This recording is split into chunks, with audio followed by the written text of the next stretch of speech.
adding more developers speeds a project up. No, it doesn't. I almost swore then. Hello, you're listening to Off Script, and today we're talking about common tech misconceptions.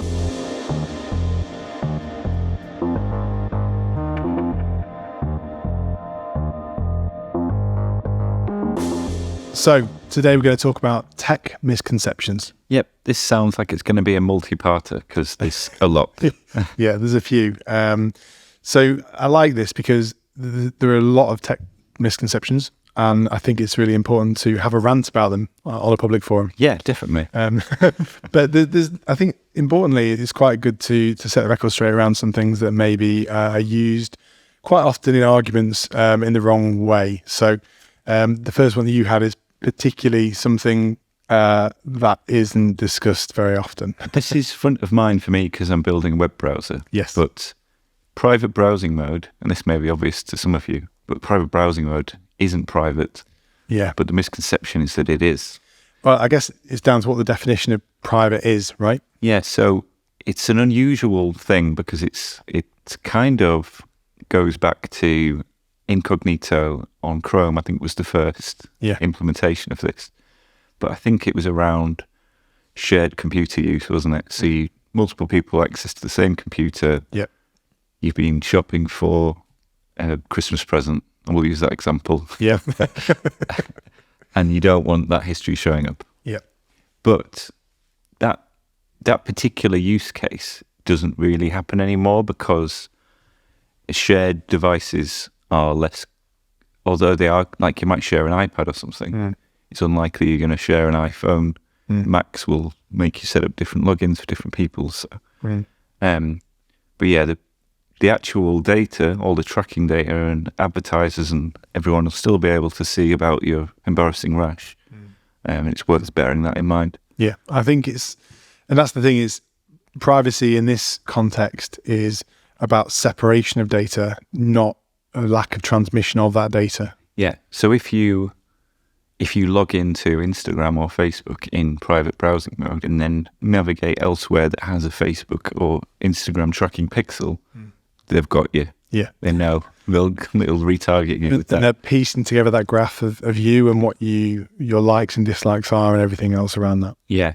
There might be more privacy conscious tools and apps that can protect against more of that. I'm thinking about DuckDuckGo. From the source code that I've read, it looks like they do a lot to try and protect you. Have you seen Arc, the new browser Arc? Yes, I'm following them. Their videos are quite funny. Oh, I've not seen the videos. Yeah, they're just them messing around trying to get people to actually download and install the mobile app onto their phone. And then one guy just runs away. It's really funny, but yeah. Well, one of the things I like about Arc is that when you copy a link to share anywhere, it'll automatically strip a lot of the tracking analytics from that URL. Nice. Little things like that are really nice additions to tools like that. But yeah, I like that a lot. So private browsing mode isn't private. What do you do then to become more private? If you're an untrusted network, you'd still need to use a VPN. Yep. And yeah, just be mindful that you probably are still being tracked. You can block third-party cookies, but yeah, there's lots of tricks that people can use to. They might not store stuff in a cookie. They could use local storage, for example. So yeah, just be mindful that it's not. Yeah, I guess it's also it's no longer about you trying to not be tracked for reasons unknown. You know, it's not assuming that there's any wrongdoing. It's the fact that you should be aware of your data being almost always being transmitted somewhere and being used for something. Yeah, it could be that you're in a country where, like, let's say, it's not legal to be gay or something like that. But yeah, in theory, that all that communication's still possible to intercept. So always act like everyone can read everything. Is a good default. Yeah, mobile carrier would be able to figure out the domain name based on the DNS lookup that happens, but not necessarily the exact pages. But yeah, just one worth bearing in mind. Yes. what's next on your list of misconceptions? So this one is around Agile. There's a lot of Agile misconceptions, and we won't dig into all of them today. But one of them is that one misconception is Agile development means no planning, which is not true. You still need to think about what you're doing. Yeah. It's not just because you're doing stand-ups for sprints doesn't mean that you shouldn't start thinking about what might trip you up in future sprints by doing things like tech spikes. It's a lot more iterative and incremental for sure. You're not trying to predict the future up front and write a full spec for every eventuality. But what you still need to do is de-risk, think about where you're going. Yep. And don't forget that just because it's a few weeks away doesn't mean that's not going to come now very quickly. Yeah. Yeah, I think that's, especially when starting a larger project, it's important to have some initial workshops around what you're trying to build, what the intentions and goals are. Some of the initial conversations around technology choice and things like that can help, because you do need to have a kind of initial idea of where you're heading to. It doesn't mean that you're doing no planning and you're just aimlessly releasing one sprint to the next, hoping you get to the finish line. Yeah, absolutely.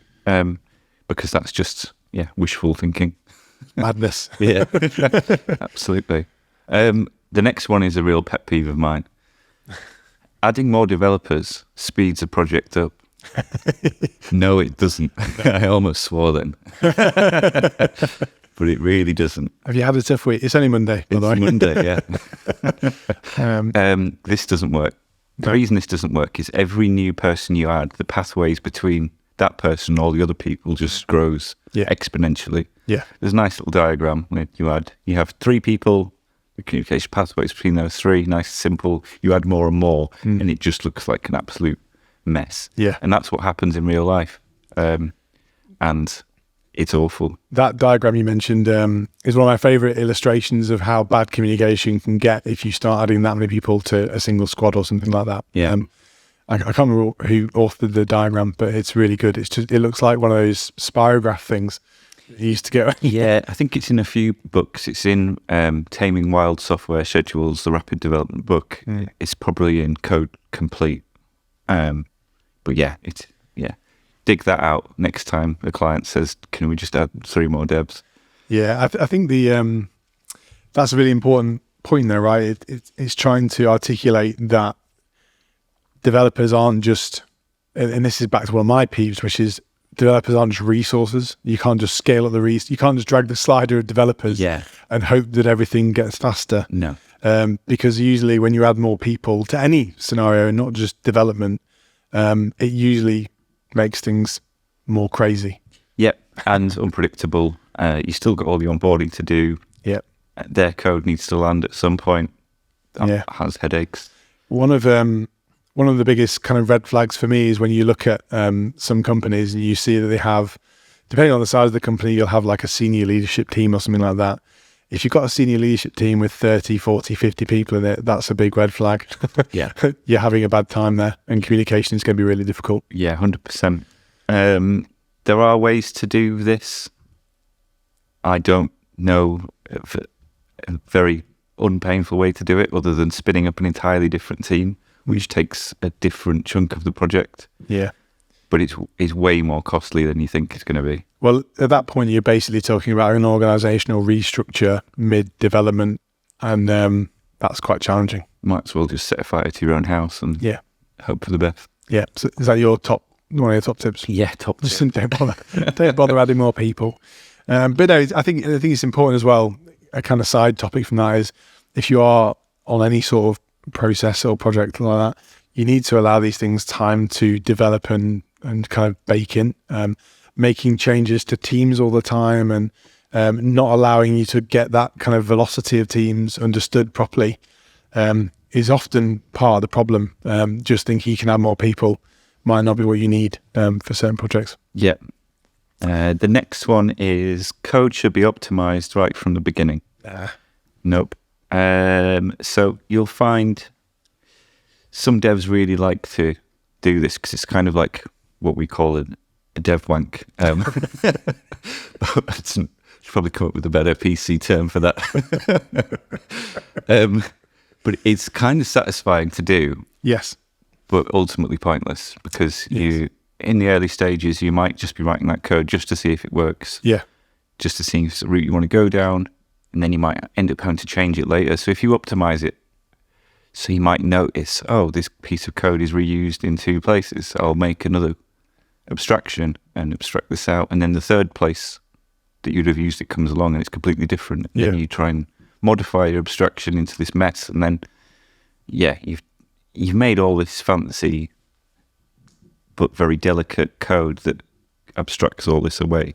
Yeah. And then you have to unpick it and rewrite it anyway. So what's the point? Yeah, I think premature optimization is quite common. And I think copy pasting things is a really good thing to do in the early stages because you can see, as you said, you can see where it's used, you can see how it's used, you can see if there's similarities or differences. Yeah, maybe by copy paste 3, start thinking about it. Yeah, but ultimately, if you're not maintaining it a lot initially, does it really matter? I think the key thing, this happened loads in the early days of Rails, where everyone was talking about Rails being dead slow and you should optimize things in a certain way. You have to follow these patterns.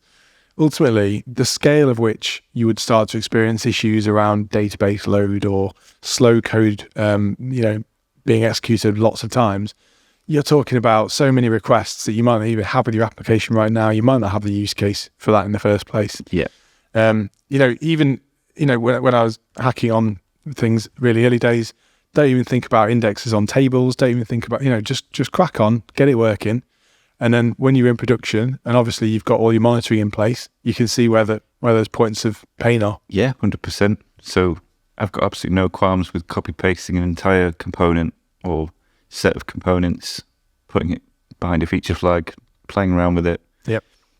Don't bother refactoring it then. No. You've still got quite a way to go before. Yeah. I am actually quite a big fan of to-dos in code bases as well, so you can go through and sweep and clean things up as you go. I know it's not everyone's cup of tea, but yeah, I like it. Yeah, that makes total sense to me. Another misconception is usability testing needs to be done once the product is ready. So the old school waterfall stuff always creeps back in, despite your best efforts.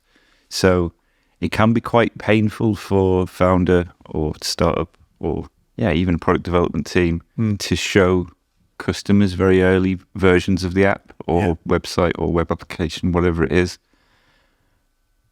Concerns are they're only going to give us the feedback that we expect. It's not ready. They're going to say that this is rubbish. But actually, you're not looking for that. You're looking for the things you're not expecting them to say. Yeah. You're blind to the thing that you've built. Yeah. And you won't know that until it's in someone's hands and they press some buttons. Yeah. And then immediately you can see what the problem is. Yeah, I think it's about trust as well, making it clear to the person you're giving it to, it's not the finished article, but we want to give you something early and want you to get a feel for where we're going with it. I still have nightmares about Gantt charts. There's a great book called The Mom Test, which, horrible American name, may have mentioned it in a previous podcast episode, but it is really good for customer interviews and avoiding all the common pitfalls, because people don't want to offend you, right? They don't want to tell you that your baby's ugly. They just want to, give you the feedback that you want, which is not what you need. Yeah. So there's a load of tricks in there to make sure that they're actually giving honest feedback. It's also a big echo chamber as well, because if you're giving it to the same audience that are writing it, they're probably not going to see the same flaws as a older generation would, like your example there. So worth doing as much field testing as possible. 100%. What else have you got? Another misconception: adding more features will make my product better. Yeah, ask Dropbox that. Oh my God, they're going to die, aren't they? Oh God, it's so bad. I think that's a really good example. I think I might have ranted about this previously, actually, but it's a really good example of how you take an absolutely killer product that did something really fucking well, and just made it awful. Yeah, I've just looked at the website now. It makes me want to cry. Right. Thing is, I was the person that tried to get everyone using Dropbox in the early days, and now I feel terrible that I've led them on this journey of a cult. Yeah, if the first I mean, I think they did a little demo video before it was properly finished, and that just captured the hearts and minds of everyone, didn't it? Well, you just like, this was before a lot of the kind of cloud mindset kicked in with a lot of people. And I just think it was like magic, wasn't it? Yeah, it was really good. And now it's like torture. And now it's got a thing to sign contracts. You can send docs with analytic insights. It does, what's this? Get your message across with screenshots, GIFs, or videos. Yeah. What? And then they basically made a Google Docs competitor and a password manager. Yeah. And then just bundled it together in a big desktop app and just hoped everyone would be okay with that.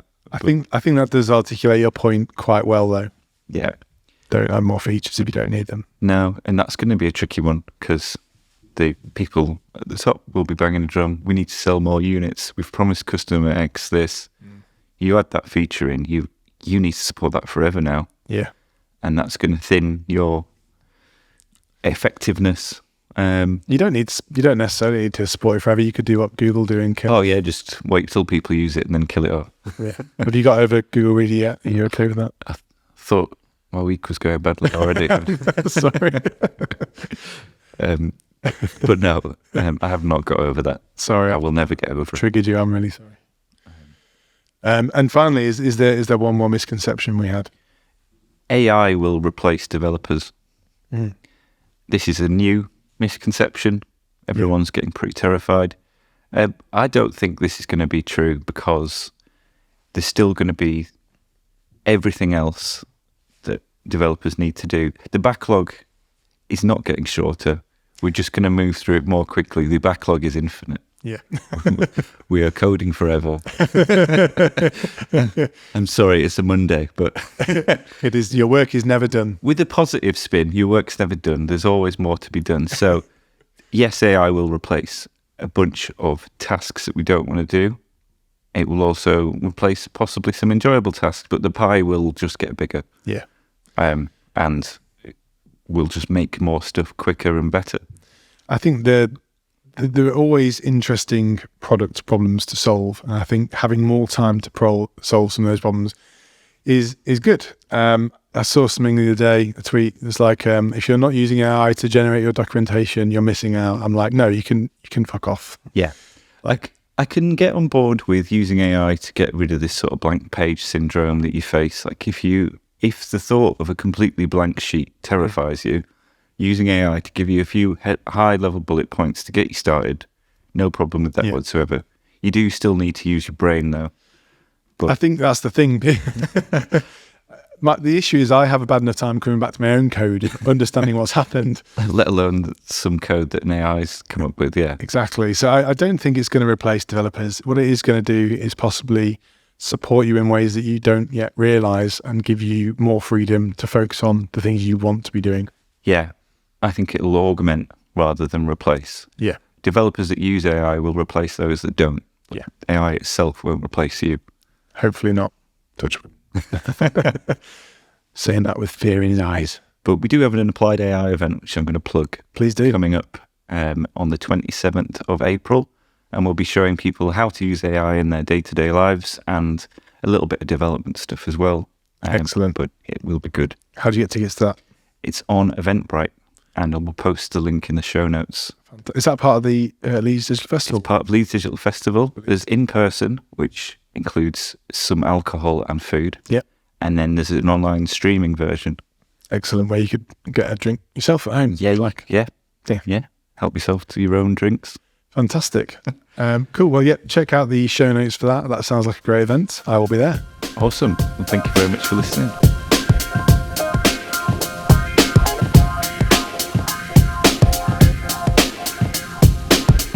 Thanks for listening to Off Script. That's all we've got time for today, and we look forward to seeing you next time.